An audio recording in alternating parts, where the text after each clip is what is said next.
This sector has a great potential to develop and drive the economy of the state to a greater level. I am glad to note that CII Goa has been undertaking multiple interventions to provide a boost to the sector. One such example is the conference on nautical tourism based on the theme Creating Opportunities for Employment Through High-End Tourism, organized by CII Goa Panel on Tourism. After the conference, CII reinforced the dialogue on tourism by submitting a comprehensive report to the state government, and it is receiving due attention.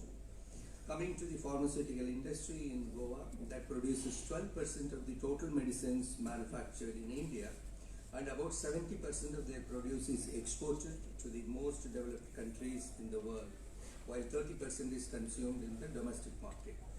There is also an urgent need to address the various concerns faced by the industry in the sector and bring in more investments to the state, as this industry is known to be of non-polluting nature and suitable for the state.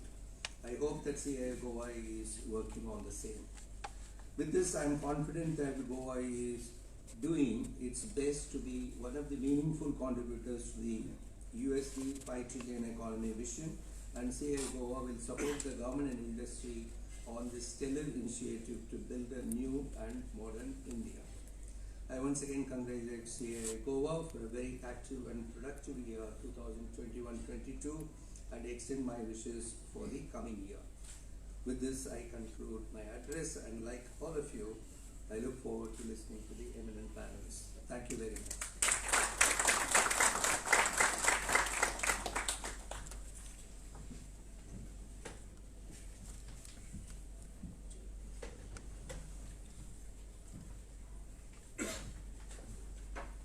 Checking all good.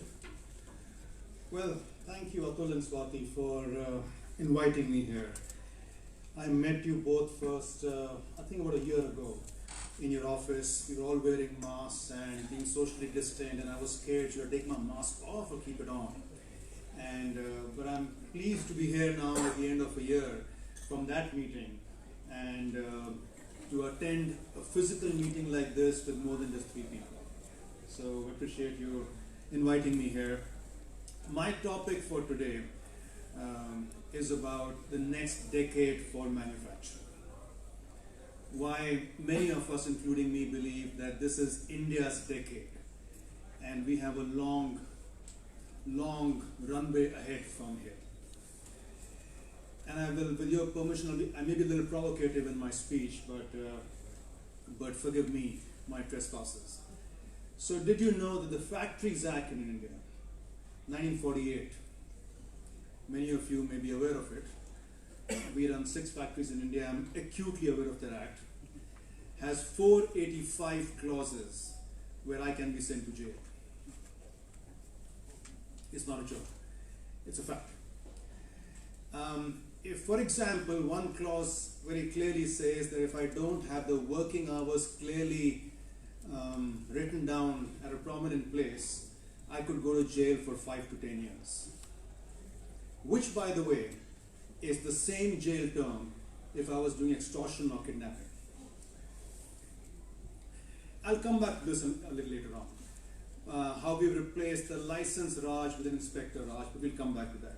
But let's start on some promising notes. Why do I think this is India's decade?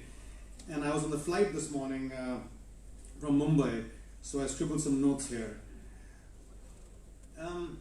It's been a very crazy 2 years for all of us. We've seen supply constraints. I've been working for 30 years now. I have never seen an environment like this.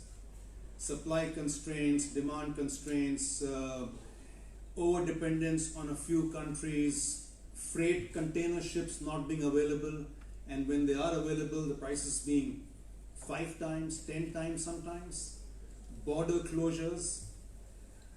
On the demand side, job losses, businesses getting shut down, uncertainty, inflation, geopolitical risks, and we know what's happening right now in the world. So it's been a pretty insane last couple of years. Now we think we've come out of it now, but it's what we do from here on will decide whether we are the beneficiaries of this crisis or we go back to our old ways of working. I believe it's never been a better time to be in Indian manufacturing than it's now. There's a perfect recipe of many, many things going on. Oops, except the mic falling down. For example, and you may know these facts, so if you do, just ignore me. We are seeing wage inflation now for the first time after 2003. In 2003, many, many years ago, a software engineer used to earn about 3 lakhs, a taxi driver in Mumbai about 50,000 rupees a year. For many, many years, the software engineer's wages did not go up significantly more. The taxi driver's wages went up about 6 times. But now we are seeing significant wage inflation, which of course has a domino effect on productivity and demand. For the first time in many years, ever since I've been working, the gap between the mortgage yield and rental yield is at an all-time low. What that means is that we are seeing we will see home ownership become much, much more than we have seen in the past 5 or 6 years. What that means for us, home ownership, infrastructure, cement, steel, etc., construction equipment, lots of things going on. On the policy side, I would never have imagined that a sale of Air India would go off as smoothly as it has happened now. We've seen examples in the past of smaller PSUs being sold and significant hue and cry about that. Interest rates, global interest rates, all-time low. We are seeing sales from NHAI, tollways, etc. Number of things are going on which makes me believe there is no better time for the Indian economy than it's right now.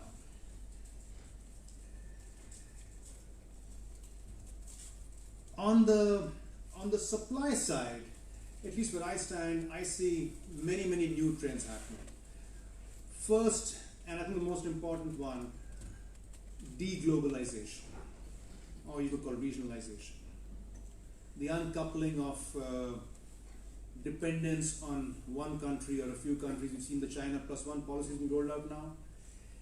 And we are seeing that happening on the ground. We are seeing, we have 6 factories, I said, we have more than 600 odd suppliers. We've seen our customers move their manufacturing sites into India, from China, from Western Europe, from Eastern Europe, the US, many, many places. We really are seeing a huge impetus towards regionalization of supply chains. People don't want to be dependent as much as possible on cross-border trade. Now we could argue philosophically is it good or bad, but it's happening right now. We are seeing decarbonization.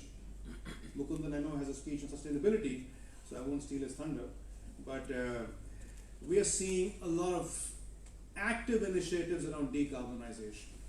We are seeing investments happening in carbon-emitting industries like power. And that has, it's interesting though, if you link that decarbonization trend, mega trend, to something which we don't think about, demographics. I think, I thought you mentioned demographics in your speech. The average age of the Indian citizen is 28 years. The average age of the Chinese citizen is 38 years. The 28-year-old in India, they think a lot more about sustainability. So in terms of consumer demand, in addition to price and availability, sustainability will play a very, very important role in creating and serving that demand. So that's also happening here in this country. Digitalization. How much time do I have? I can go on and on. I'll stop very soon. Digitalization. We are in an incredible space where the talent we have in this country, thanks to our software boom for many, many years now, which began with Y2K. People talk of the independence of India in 1947 and then 2000. We have built so much on those competencies that we are now the digitalization providers of the entire world. So I was trying very hard to be gimmicky here. I picked the 3 Ds: deglobalization, decarbonization, and digitalization. The fourth one I could not find a nice D. It was basically geopolitical risks. And I think, again, we may agree or disagree with the government policies and everything else, but the fact is, India is a very non-controversial country to do business with. So you combine all these things about supply side,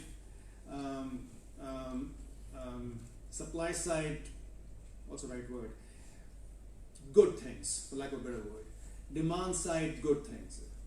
There's no better time to be in Indian manufacturing now. And now let me finish and come back to my opening remarks. A French philosopher once said, useless laws sometimes weaken the necessary ones. The Factories Act is a good example of that, and not everything that is bad, but if you have 485 ways I can go to jail, think of that, those working hours signboards. Now, we don't get impacted so much, we are a large company, but we have small suppliers.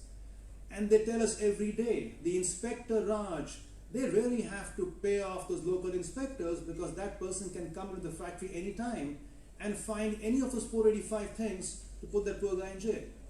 So we've got to move away from that. And why I say those useless laws like this weaken the necessary ones, a more necessary law, for example, would be working hours for women. How do they reach home safely when they do overtime? There's less mention of that, but mention of something else. So that's one thing we got to work very hard on. We replaced the license Raj with the Inspector Raj. That's got to go away. And my last comment is, I made this comment a few months ago on a media interview. We have to stop behaving like 30 countries in one, including Goa. We have to behave as one country. We talk of the North-South divide, what India really has is the East-West divide. You take a line on the map of India, look where Kanpur is, and draw a line north of Kanpur and south of Kanpur, and then divide the country, east and west. The west part of that line has all the investments. It's not north-south, it's west. Goa, though, and here's my provocation here, Goa, unfortunately, is the outlier in those western states. I will leave the thought with you. Please think about why is that, and we can talk more over a cup of tea and why I think that is. With that, thank you for nudging me. I appreciate the time, and I will stop now.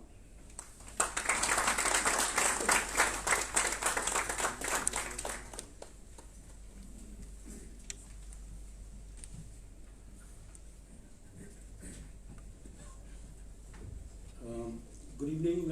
Thank you very much. Huge privilege to be here. Thank you, CII Goa, for inviting me. I work with Axis Bank. Only an economist will have the chutzpah, the moxie, to come in here to a room full of Goans who have been in Goa and tell them how Goa should be moving. But all of you. I see the names that I have known since my old youth, a long time back, as you can guess. The football clubs, I'm a Bengali, so the football from Goa, and so despite all of this, come in here, and the wonderful the introductions from all of you, all three of you, in the way the things that are changing, the things that Goa is attempting, the overall the movements of economic activity, etc. So very little to say. I'll stick I'll be very, very short.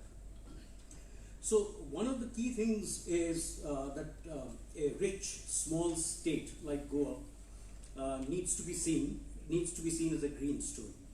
Resource-intensive activities probably will not be a good way. I realize that Goa's mineral wealth provides a huge amount, but as we all heard, that this entire it's not just the young guys who are more worried about decarbonization, etc. The global investor pool is completely against hydrocarbons, which is one of the key reasons that oil has shot up like this, because for the last decade or so there's been almost no investment in it. So hydrocarbons are a taboo now. It's whether we like it or not, which is not good news for India, whether we need to appreciate that, but that's something that we need to. So Goa needs to move forth with the green story, and many other countries have done that. Small countries like this. I'll come into this. Remember Ireland, with a population of about 5 million. Ireland. Ireland has been. It got hit, it got hammered after the global financial crisis. But it's one of the European countries that has come out of the recession very, very quickly, much earlier than the others. The other country that we need to, I'll come into this again, is Australia. Again, I mean, are you guys Australians? No, not. So the other, I mean, there's a good Financial Times story. The transformation of Australia from a mining to a dining story. You know, again, based in China, but I mean, caught the trends, and Australia had been one of the countries which has escaped a recession throughout the last 50 years. Now, of course, I mean, growth is slowing. The third country to see is Puerto Rico, a very, very small country, and the way that after a wave of floods, storms, earthquakes, etc., the way that they have positioned their tourism is something which is absolutely, I mean, phenomenal, absolutely phenomenal. Of course, they had the advantage of that pool next door, the US, which gave them that pool with which to exploit. But the way that they have programmed their resurgence in tourism is something to be believed. Do read it up. So from my perspective, again, so imagine, I mean, we heard about the young demographics. Something that we don't realize very, very quickly or very often, that we also have a very large graying population, and this is a fairly rich population. So how come all the managed cares, the assisted living facilities, the antaras, are going to Haridwar and Rishikesh and not coming to Goa? They are, I know. I mean, look, everything that I say is already happening, has been planned, but needs to happen more, I guess. So managed care living, and this creates a big ecosystem of nursing, of healthcare, of medicine, etc., where Goa, as we heard, already excels. So this is something that needs to be looked at. Why not make Goa the Florida of India? So that's something. Together with this, Goa also needs to attract. It's already attracting. I know. I mean, half of India seems to be in Goa. I mean, everybody that I know that's talking about it. Everybody seems to be, particularly in Delhi, seems to be in Goa. So I mean, it's already happening. But much more of this. The young, smart, well-heeled set. The cool guys need to be brought in, and then particularly this relates to the startup ecosystem that is happening. So one of the things is that affordability is a must, because I mean this set, and which is already, Goa is far more affordable than the metros, the insane prices of Mumbai and Delhi, the NCR region. But I mean again, and this is a cautionary tone, because I mean Sydney, for instance, I mean with the success that Sydney had. The prices of mortgage rates rocketed through the roof. Same with Ireland, which is one of the things Ireland got so hammered with the global financial and the mortgage situation. So that needs to be looked at carefully. But the focus has to be very high value, very niche segments. That is, it's very, very clear. I mean, so what might be some of these the small value things? Again, coming into Ireland, the cluster approach that Ireland did. The medical system, life sciences, medical devices. So I mean, moving up from pharma into the enveloping areas. So in particularly in life sciences, and given the changes, the transformations that are happening, the new startups, the new technologies that are coming in, that needs to be looked at very, very carefully. The cluster model of development. So I mean, look at financial services, look at and financial services again. I'm looking at Ireland again and again. So the ability, they had the advantage of London being close by, so could attract some talent. But they also had a lot of educational institutions in Dublin. Yeah. So my sense is that Goa needs probably to move into the Massachusetts model. You know, the Boston Route 128. That corridor, high-tech corridor, particularly in life sciences again. So that needs to be the model, maybe not California, maybe not Texas, but that model needs to be looked at very carefully. So coming back again and again and again into this, you cannot escape the fact that in this knowledge economy that we are now moving into, away from a metals, minerals, ores-based economy into a knowledge economy, which is the way you will go ahead with a value-added system. This knowledge economy requires a talent pool. This thing that we are, on the one hand, there is a massive amount of unemployment that is threatening India. Yet on the other hand, I mean, these sectors like tech, IT, financial services, there's no talent. The wages are rocketing upwards. Attrition is very high. So, I mean, this is a paradox that we are seeing. So, one of the key things to move ahead in this knowledge economy is education. And again, in things like this, so we were talking, Atul Saab, that the 800 seats out of the total engineering seats, but that's probably because, I mean, the focus of the engineering system, the education, is metallurgy, is civil, is engineering, construction, etc., given the past records of the mineral extraction industry. So that probably now needs to change into AI, data analysis, again, all the knowledge-based systems, the technologies, etc., software. So that probably needs to change, the new set of engineers that come. So I'll quickly finish with this. Why cannot the Goa Institute of Management be taken up at least to the Mumbai levels? I mean, in an MIS or Jamnalal Bajaj schools. Why can't Goa University begin to compete with Mumbai University and Delhi University? So things like that, I mean, from that education system. So I'm pretty much ready to stop, but just as I mean, there are other things that we will may discuss later. But the basic thing is, remember, there are some key structural changes that are happening. On the last D for the geopolitical situation, I can think of quite a few Ds. Danger, destruction, damage, etc. So that's the set of Ds. But together with this, there are other things that are happening. I mean, you talked about digitalization, very important. But more than that, this technology, India has now been able to leapfrog into many of the developed markets in terms of the pervasiveness of technology that we see all around us. Digitalization is one key area.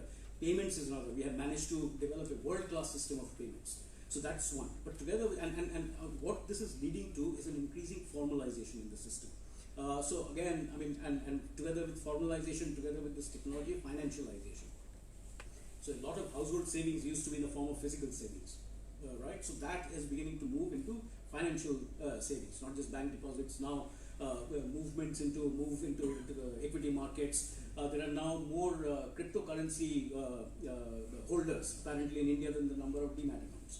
Yeah, so I mean I'm not saying that's good. I'm just saying that people are now willing to invest in the financial market. So that financialization space is going up, which gives us an additional pool of savings, which is a very good thing.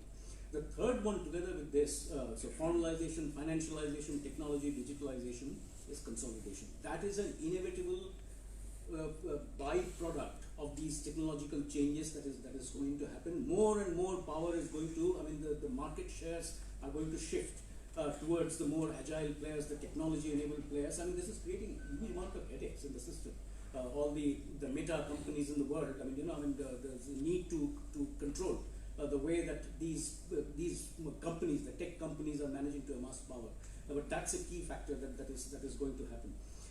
Together with this, the last one that the Goa's growth strategy needs to look at is this trend of not just arising from consolidation, rising from the increasing inequality in the system. The trend of premiumization, which is now evident in everything, whether it be real estate, housing. People are looking for bigger houses. People are looking to buy bigger cars. People are beginning to buy more premium FMCG items. How can these trends be leveraged into Goa's growth strategy that can enable a much faster rollout of this knowledge economy, the green economy, the niche economy, and take that ahead towards with a much larger contribution to the $5 trillion economy. Thank you so much, and I'm so sorry to have exceeded my time.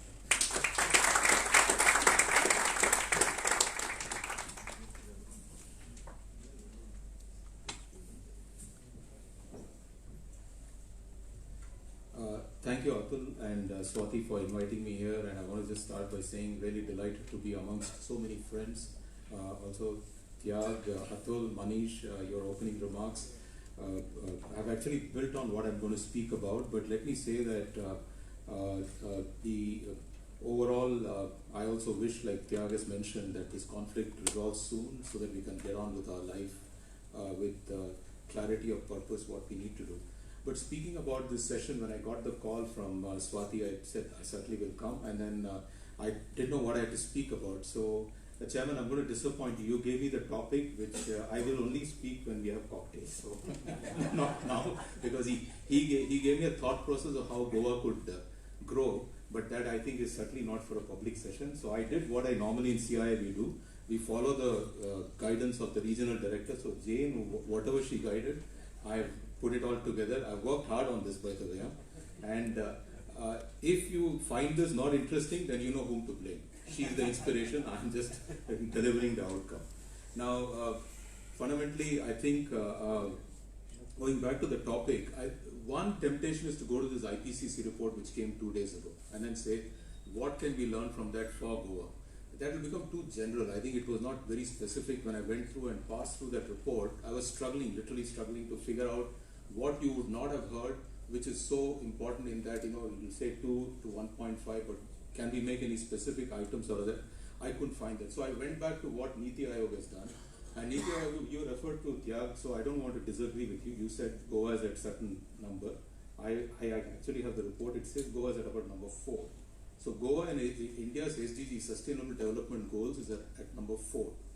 So it's a creditable achievement. In fact, it is amongst the leaders in the Western region. It leads the Western region. So I think what Goa has done over the years, it must be really positive. And it's one of the best reports. Please do read that report. And in fact, if you want to not ignore the entire report, which is over 160 or 170 pages, just go to page 120. It has everything on Goa. This is all it is. This page is on Goa. I actually went through much more to figure out who are the benchmark in every parameter. There are about 16 SDG goals and 166 parameters there. The time I had to spend was to go through all these 166 parameters and figure out which ones made relevance here. And that's what I'm going to take a minute or two to sort of walk through each one of them so that it's useful for us to sort of see what we can do with this. Overall, Goa's points have improved from 65 to 72. That's a jump of 7, whereas India's average has gone to, I think, 60 to 66. And what does the state do well? Let's start with that first. I think Chairman has already highlighted SDG 6 and 7, which is clean water, sanitation, and affordable and clean energy. Here is where, on clean energy, there's a twist in the tail. I'll come back to things which I think Goa has a lot more to do in renewable. I'll come back to that in the end. It is also doing fairly well in SDG 11, which is sustainable cities and communities. It is really at the top in India. Surprisingly, Saugata, you mentioned about this point about education. In quality education, Goa seems to be the benchmark according to that parameter. When I went through that, I realized that. So I'll come to there's a nuance in reading that what Goa needs to do in education. Now let me turn our attention to what Goa can do better, because that's where I think there'll be a lot more effort. And if you read the report, really you'll not find it. You'll have to go through each one of those parameters. Overall, I think there are about 4 or 5 items which I think Goa needs to do a lot more, and some of them will actually, we will find it very surprising. The data there is very, very surprising. One is on responsible consumption and production, and there are sub-parameters there, I'll come to that. And second is climate action. Goa is a laggard in climate action, and we speak about sustainability and this being a green state. If we don't work hard on climate action and don't let's have a dialogue with the government and with the communities that this state needs to accelerate climate action, I think we'll be left behind. I think it's a big message for us, more importantly because we are a coastal state. We depend on what you call shore tourism, where people come. I'd just like to add a happy bit of news that today the State Action Plan for Climate Change for Goa has been approved by the Government of India. Wonderful, so thank you. So it's a good sign. I think there's already work going on. The other one, which I think 2-3 states in India are doing very well, which we can learn from, is Andhra and Odisha on life below water. I think it's certainly an area which is huge opportunity there, and I was very delighted when you talk about nautical tourism, because that really is about life below water. And lastly, I think we need to build even stronger institutions here. Peace, justice, and strong institutions. And a lot depends on how we as a male gender behave. I'll come to that. There are some parameters on which we need to improve performance. I think fundamentally, I think using these SDGs is very important because you involve the community. It is not going to be just for industry. And today is the birth date of our founder, Jamshedji Tata. It's a very auspicious day for us. And he fundamentally said in a free enterprise, community is not just another stakeholder, but is in fact the purpose of its existence. So if we have to exist as an enterprise, we have to do everything to strengthen our community. Now let me start with the 4 broad items for attention. I'm sure if you can give me 2-3 minutes extra because I did a lot of hard work. So number 1 is health. I think this is one area which will impact communities, and the community will pay back with support for all the changes much more than ever. So in the parameter called no poverty, there is one item on which we are a laggard. And when I say it's a laggard, meaning with the best we are either half of it or you're 20% of it, which means we can improve 5 times or we can at least double the score. So that's the gap. It's not a small gap. I picked up things which are big gaps. So here it is households covered by health scheme or insurance. It's at 16%. This has to move up. There are many states which are at 32%. Why can't we aspire? And this is really something we need to work with government. Surprise, surprise, no hunger.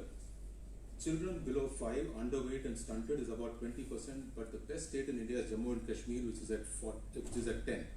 So we can in fact reduce. We can aspire to be better, at least better than Jammu and Kashmir, and Jammu actually does much better than any other state in this. Good health and well-being. One parameter which is which brings home very much an ignored health issue in India is mental health. Suicide rate in the state is high. I mean, it's something we need to address. Then road accidents, deaths, is the highest in India and Goa. If you take it as a percentage of population. Numbers may be low, but for the population of the state, it is really high. And lastly, I think to your point about medical tourism and using we have a lot to improve. We are half the number in terms of physicians, nurses, and midwives in the state. It is 33 per 10K. It's half of Kerala, half of Tamil Nadu, half of Himachal. These states do better. So on health, certainly an area of focus. This can become a real growth driver for us. Don't look at me so seriously. I'm not giving such bad news. I'm telling you you're all good, but there are some parameters we can certainly improve. The second one, I call it as inclusion, equity, and justice. This is really about how do you build a more inclusive society. And here in gender equality, I think we have a lot to improve on crimes against women per lakh. I think it is high. There are some states low. Maybe the reporting is high in Goa. Maybe that's the issue, but I think we need to think through. Wage parity between female and male. Again, while it is not bad, it is actually deteriorating in the state, which is a trend observed across states, maybe because of pandemic, but I think we need to address this. Then I'm going to come to one which caught my attention. I didn't know whether to speak in a public function, but I'll say this. Cruelty and physical violence by husband or relatives. This is a parameter in our SDG goal, where some states are nil, but we still have some. So I think in this state we need to go towards nil there. And elected women in legislative assembly is only 5%. There are states which are 20%. So really, a lot of issues in gender equality which we need to address. These parameters are very, very specific. So it gives you what to act on. On decent work and economic growth, I think women account holders fell from 44%, fell down by 1%, but it's still low. There are states with 80% women having bank accounts. How can we have more women go and have bank accounts? I think very important act. Then there are issues like women leaders in Panchayat Raj institutions where we are at 36, Rajasthan is at 51, SC and ST in state assembly is only 2.5% here. We just finished an election. We just have to see what the various parties are doing. Then worrisome point here is this is 1920 data, so I don't know. There's no trend available. They don't publish a trend, so something we need to look at. Murders per lakh is increasing. Where the state actually is the benchmark from a wrong side is human trafficking. We have the highest number of human trafficking in the state. We need to do something about it. I think the hospitality industry, several industries, and all the local bodies need to work on that. So I think these are things which we need to improve in inclusion. So especially around gender, and especially about communities which need attention. Then in terms of economy, industry, this state was growing at the highest rate according to the report. 13.79, doesn't feel like it is pre-pandemic year. So pandemic, it must have plummeted down, but certainly prior to pandemic, 13.79 was the highest growth rate of any state in India. I've actually checked it. So if I miss something, just send me an email, I'll correct my stand, but it is right at the top. But where it is low is something which I think Manish has highlighted. But Manish, we are decriminalizing many laws, by the way. But the issue is ease of doing business here is as low as 3.33. Whether it is a printing error, I don't know. I think somebody in government needs to, but it is there in the report. It's not been corrected. Actually, it fell down sharply from 57. I don't know what happened. It was 57 1 year before and went to 3.33. We need to work deep, dive deep into this. Then when you talk about startups, I think this industry innovation needs to improve, and delighted a lot of work on logistics which has happened, which is another area where the state scores low. Logistics we need to improve.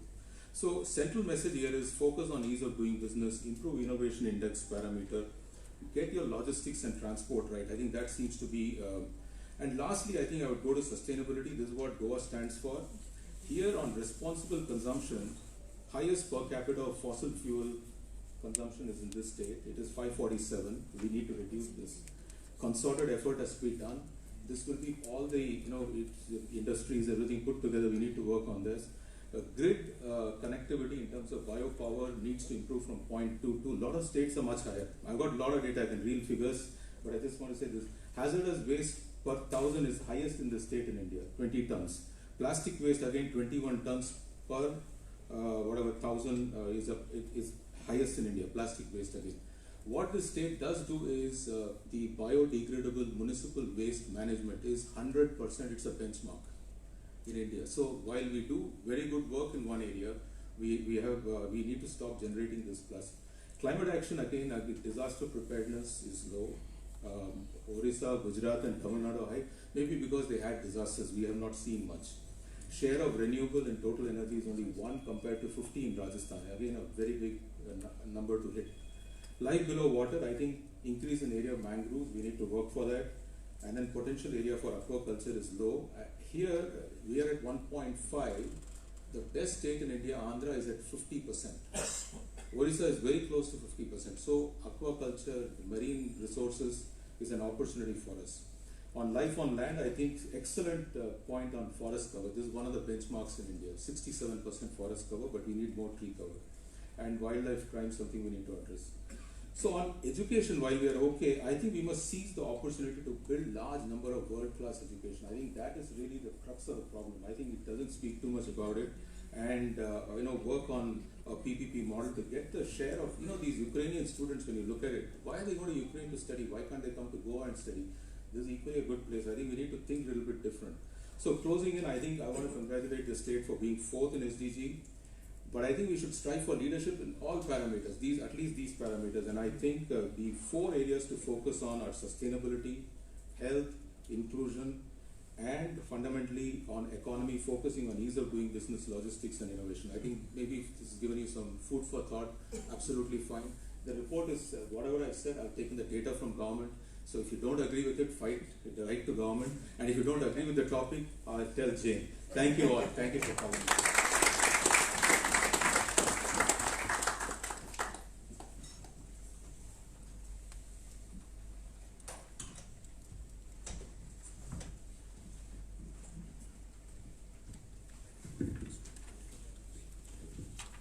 Mr. Atul Jadhav, Mr. Tyagarajan, Mr. Mukundan, Mr. Bhatnagar, Mr. Bhattacharya, Jain, past Chairman CII Western Region, past Chairman Goa State Council, CII members, invitees from industry, government dignitaries, friends from the media, ladies and gentlemen.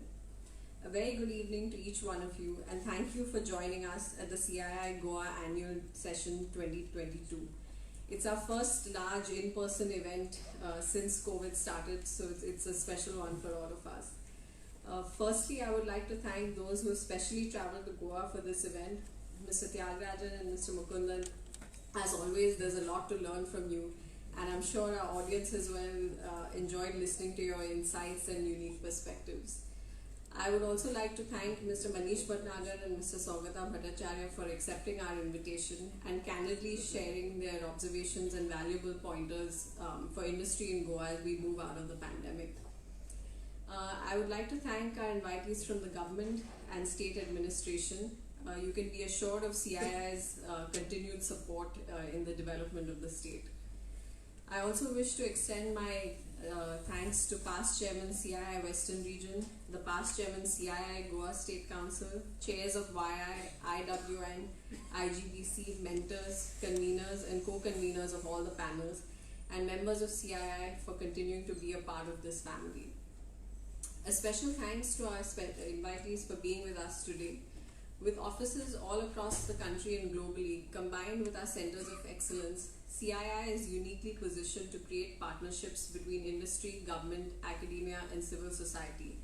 And I would like to take this opportunity to invite companies who are not yet members to come on board.